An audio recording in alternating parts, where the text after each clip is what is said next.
আমাদের দলের যোগ্য উত্তরসূরি দেশনায়ক তারেক রহমানের নেতৃত্বে এদের সত্যবদ্ধ আগামী নির্বাচনের জন্য প্রস্তুত। আমি গফরগাঁয়ের নেতৃবৃন্দকে বলতে চাই, আমি আমার দলের ভারপ্রাপ্ত চেয়ারম্যান স্যারের সাথে আমার কথা হয়েছে। আমি আপনাদেরকে বলছি, উনি এই আসনে সর্বোচ্চ জনপ্রিয় ব্যক্তিকেই মনোনয়ন দিবেন। ইনশাল্লাহ এই দল যাকে মনোনয়ন দিবে, আমরা সবাই ঐক্যবদ্ধ থেকে সেই প্রার্থীর জন্য আগামী দিনে কাজ করব।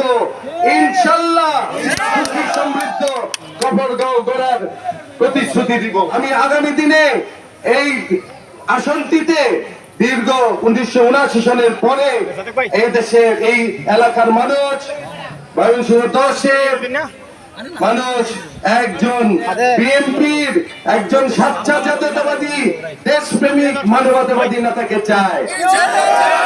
ইনশাল্লাহ তার নেতৃত্বে সবাই ঐক্যবদ্ধ থেকে আগামী দিনে কাজ করব। সন্ত্রাস চাঁদাবাজ মুক্ত এবং সুশিক্ষিত গফরগাঁও করার লক্ষ্যে কাজ করব।